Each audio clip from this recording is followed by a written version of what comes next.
Olá, muito boa tarde a você que está conosco aqui pelo Notícias Agrícolas, aguardando as informações do mercado. Foi um dia negativo para a soja lá em Chicago hoje, quedas de 6 a 9 pontos nos principais vencimentos, ao contrário do que aconteceu, por exemplo, com o milho e com o trigo. A soja acabou encerrando aí com quedas, mais uma sessão de queda aí nos preços. A gente obviamente vai entender o que aconteceu com a soja e quem nos ajuda nesse entendimento é o Flávio França, direto lá de São Paulo. O Flávio é chefe do setor de grãos da Tagro Consultoria. Seja bem-vindo, meu amigo. Obrigado mais uma vez por estar aqui com a gente, nos ajudar a entender essa dinâmica aí do mercado. E óbvio que a gente quer entender essa pressão, né, que Chicago vem sofrendo, principalmente nessa semana aí, apesar de fatores positivos sendo relatados aí no mercado, né, Flávio? Boa tarde, Alexander. É sempre um prazer estar com vocês, né? Fazia um tempinho que a gente não falava, agenda um pouco carregada, a gente não conseguiu falar aí nas últimas semanas, mas estamos aí de volta. É, a verdade é isso mesmo, Alexander. Tem variáveis se misturando aí nesse momento. Mas eu diria assim, talvez se você fosse colocar numa balança, eu entendo que o mercado lá fora, ele continua com algum suporte, né? Alguém, eu não lembro exatamente quem, aí acho que com vocês, comentou, olha, o mercado é para baixo, tal, para soja, milho, eu não concordo não, viu? Não partilho dessa opinião, não. Eu acho que o mercado tem solidez aí, se não para grandes altas, por enquanto, mas também com uma certa dificuldade para cair, né? Para haver uma grande retração.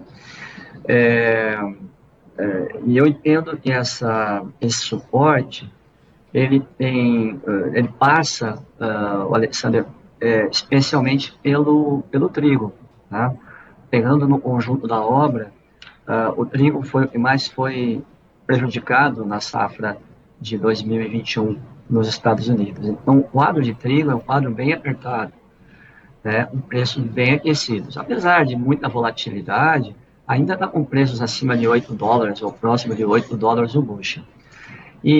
Alexander, quando tem trigo alto, você sabe que existe uma grande correlação entre os mercados, soja, milho e trigo, na Bolsa de Chicago.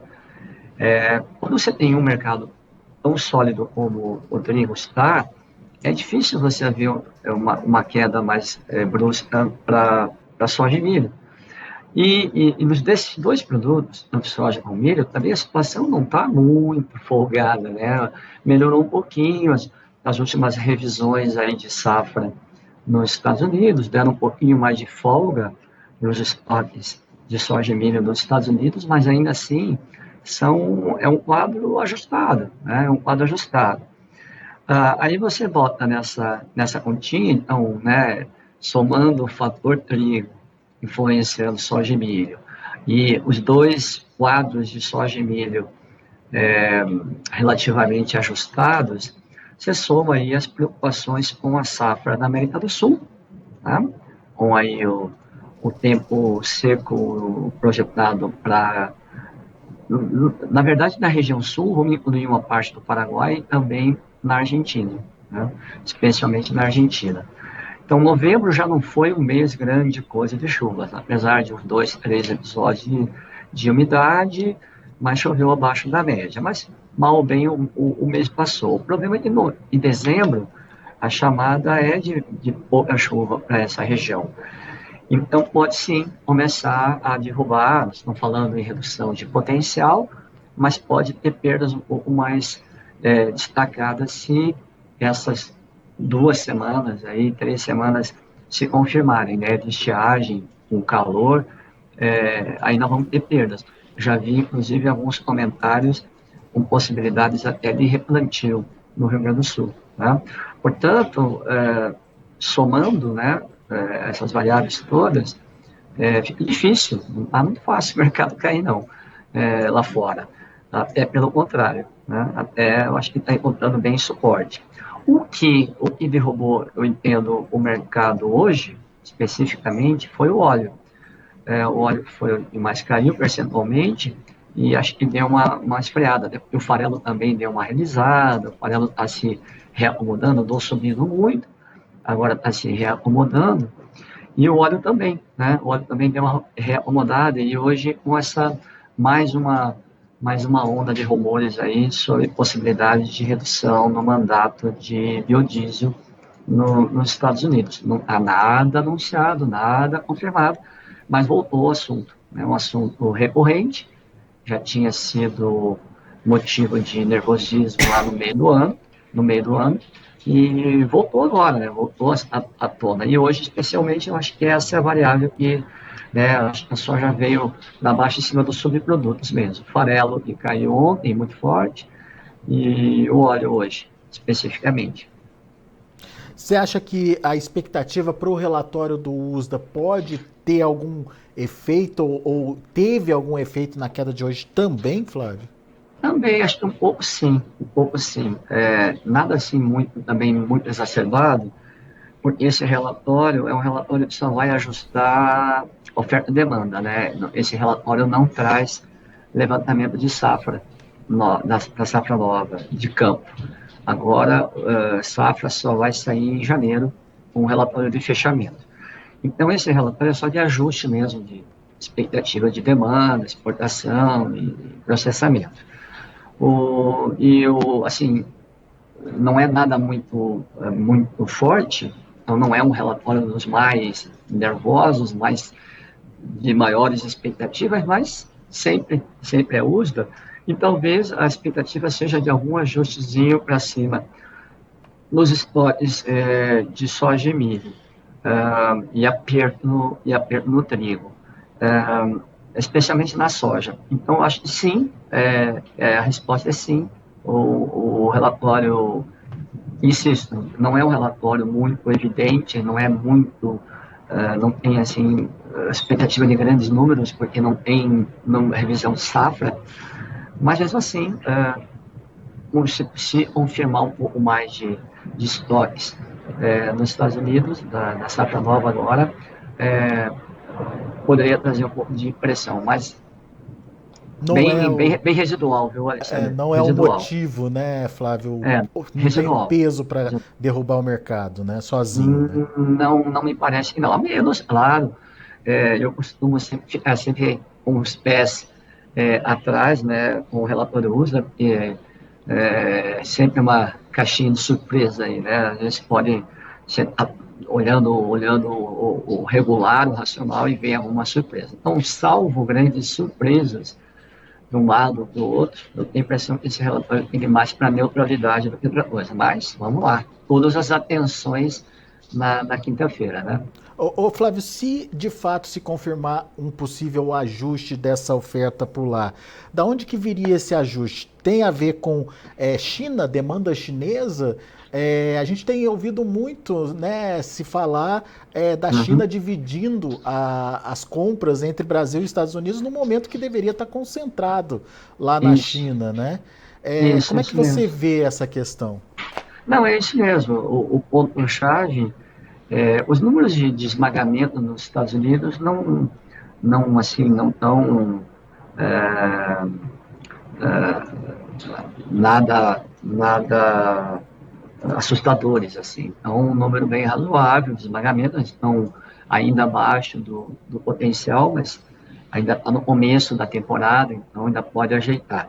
A expectativa de quinta é mesmo em relação à exportação, né? Porque no momento, como você citou agora, onde a demanda chinesa normalmente ela é quase exclusiva para o produto norte-americano nessa época do ano, né, normalmente. Com a entrada da safra, setembro, outubro, novembro, dezembro, até janeiro, geralmente o Brasil fica de fora, né, de negociações. Esse ano, ao contrário, nós estamos vendendo, estamos participando do mercado em plena colheita americana, né, em pleno final de colheita americana. Então, a China, sim, ela está comprando semanalmente produto americano, né? Já teve uma venda ontem, uma compra ontem, né, pela China. Hoje teve mais um reporte de compra, não sabe se é China, mas muito provavelmente seja. Então, ela está comprando, mas está comprando talvez menos do que seria o esperado, normal para essa época. E está muito forte, está bem presente na safra brasileira, andou comprando alguns navios aí recentemente. E no Brasil, essa presença do Brasil no mercado não era esperada, né, Alexandre? Porque se nós tivéssemos a confirmação da mistura do B10, né, perdão, do B12 ou B13 para novembro e dezembro, a gente teria um volume maior de esmagamento e não iria sobrar muita soja para exportação. Como o governo decidiu setembro, outubro, novembro e dezembro manter 10% de mistura, isso retirou fluxo de processamento da indústria e acabou sobrando mais soja no mercado. Em tese, talvez boa parte dessa soja, que seria sobra, né, chegou a derrubar preço no mercado interno aqui, né, outubro, novembro, os preços esfriaram, porque tinha muita oferta e vendedor pressionando. Em tese, com essas novas vendas aí de exportação, é possível que esse volume de soja que seria destinado para mercado interno, que a princípio iria sobrar, sei lá, 1,5 milhão de toneladas, esse volume talvez esteja sendo exportado. Então, deu uma remexida, uma reativada nos negócios, nos preços, né, de soja no mercado interno. Então, vamos lá. A primeira surpresa é que processaremos menos esse ano, né? Então a indústria vai consumir menos soja, então a princípio ia sobrar, aí derrubou o mercado, e agora parece que não vai sobrar tanto porque estamos exportando. E é por isso, então, esses nuances, né, da temporada. Aí. Na reta final da nossa temporada, a gente está com esse vai e vem de mercado. Né? É muito dinâmico, né, Alexander? Com as novidades vindas, primeiro, negativa para o processamento brasileiro e positiva para a exportação. Provavelmente nós vamos superar os números aí inicialmente previstos para a Pois é. exportação de soja em grão. E muito com a ajuda da China, né? Porque Sim. os próprios números de importação da China mostram que, apesar de não ser um foco especificamente nos Estados Unidos, a demanda chinesa segue firme, né, Flávio? Ela começou o ano mais frouxa, né? Setembro e outubro foram meses fracos de Sim. compras. Agosto e setembro foram fracos, mas o número divulgado hoje já veio melhor, né? O número já veio mais forte, um bom aumento em relação ao mês passado. O número de novembro, perdão, né? Um bom aumento em relação a outubro. Então, essa retomada das compras chinesas, incluindo o Brasil, fora de época, a gente está com prêmios, né, Alexander? A gente tem prêmio aberto aí para dezembro, para janeiro, o que mostra justamente esse mercado dinâmico de exportação num período que não é normal. Né? Normal a gente não ter prêmio em novembro, dezembro, janeiro. Né?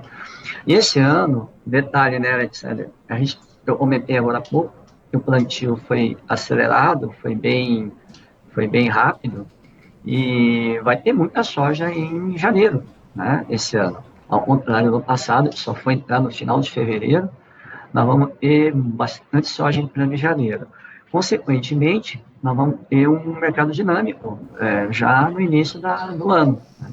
Então, para aquele produtor que tem soja da safra velha ainda, que não vendeu, está bem no finalzinho a comercialização, mas sempre tem alguém, talvez um pouco mais pendurado aí, e só tomar esse cuidado, né? Eu acho que talvez seja essa bolhazinha de alta e seja a última, né, da temporada, porque a partir de agora, em janeiro, já vai dar safra nova.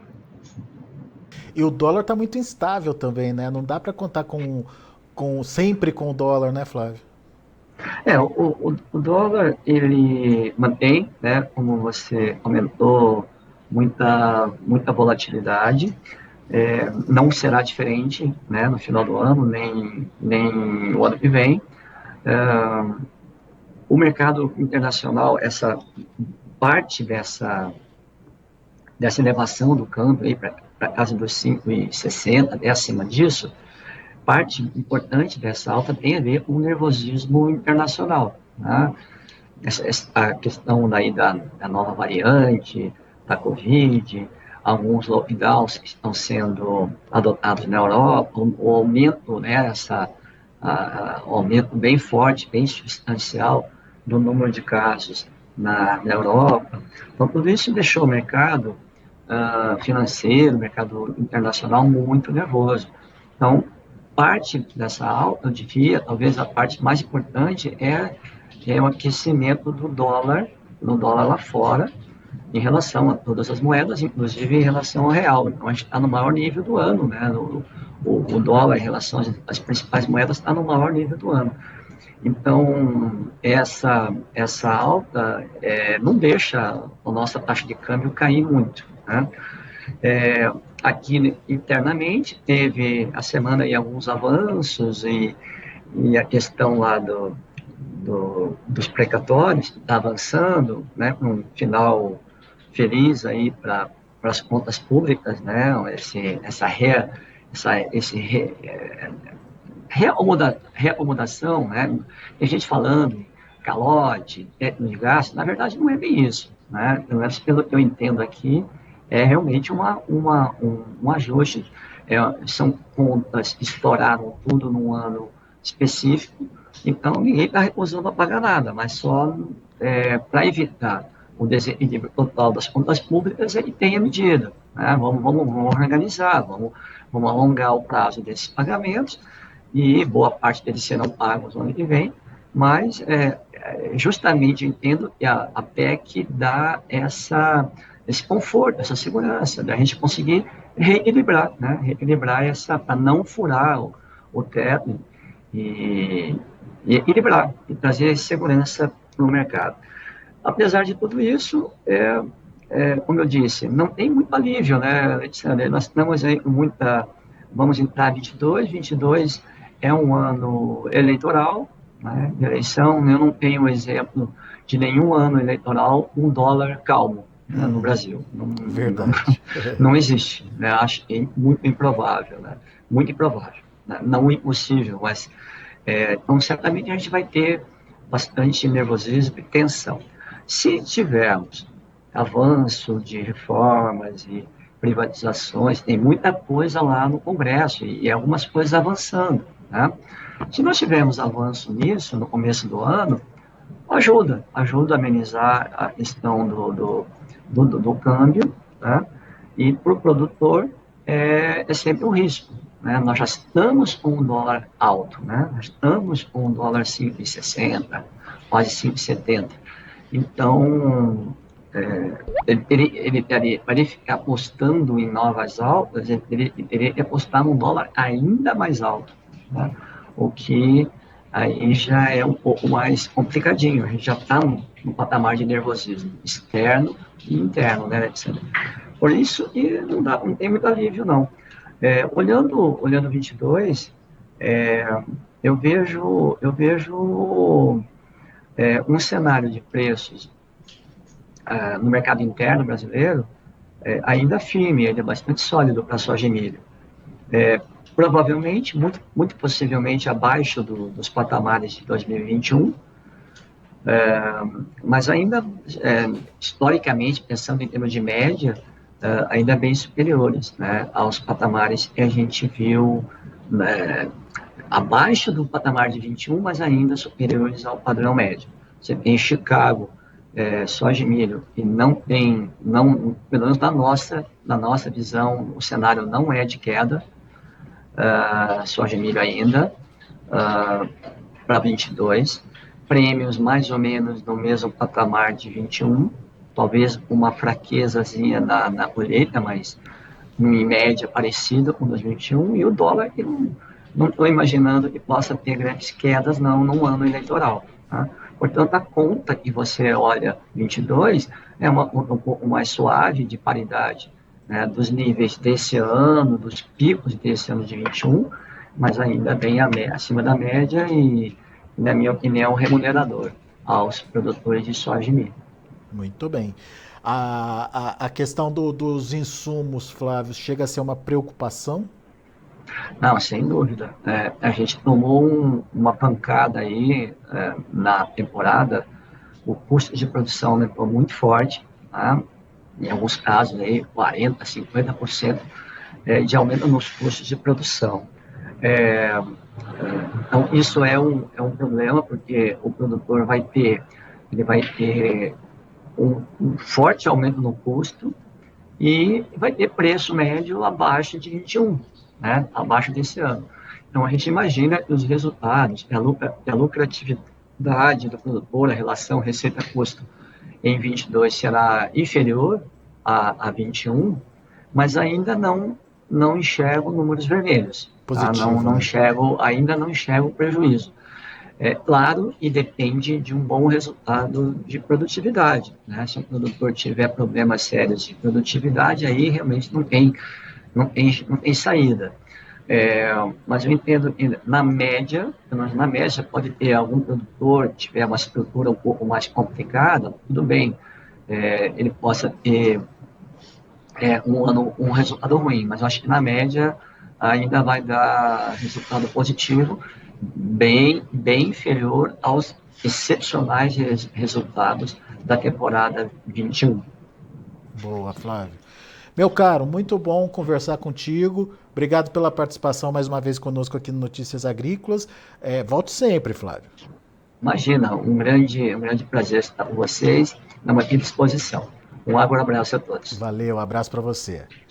Tá aí o Flávio França, chefe do setor de grãos lá da Datagro, conversando com a gente, analisando o mercado da soja em especial, com alguns fatores positivos que fazem o Flávio acreditar ainda num desempenho favorável para os preços da soja, ainda nesse restinho de ano, com algumas expectativas pontuais que, obviamente, reposicionam esses preços, como a gente viu acontecer hoje em Chicago, nova queda sendo registrada. Vamos ver como encerraram as negociações. Você acompanha comigo, agora de olho na tela.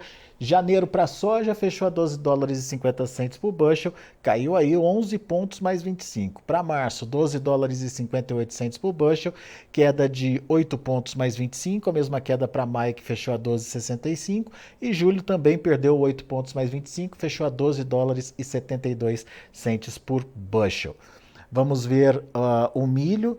Na contramão, o milho encerrou com alta, dezembro 5 dólares e 86 centes por bushel, uma alta de 2 pontos mais 75, março 5,86 também, alta de 2,5, o maio 5,88, 2,5 também de elevação, e o julho 5 dólares e 88 centes por bushel, 2 pontos mais 75 de alta.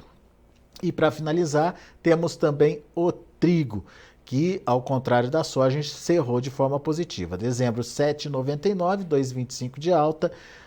Março, 8 dólares e 800, 2,25 de alta também. O maio, 8 dólares e 13, subindo 2 pontos. E o julho, 8 dólares e 1 cento por bushel, uma alta de 2 pontos mais 75. Com esses números, a gente encerra o nosso boletim e, obviamente, mostra para vocês o comportamento dos preços das commodities agrícolas, dos grãos em especial, lá na Bolsa de Chicago. A gente agradece muito a sua atenção, a sua audiência. Daqui a pouco tem mais informações para você. Continue com a gente. Se inscreva em nossas mídias sociais. No Facebook, Notícias Agrícolas. No Instagram, @Notícias Agrícolas. E em nosso Twitter, @Norteagri. E para não perder nenhum vídeo, não se esqueça de nos acompanhar no YouTube e na Twitch, Notícias Agrícolas Oficial.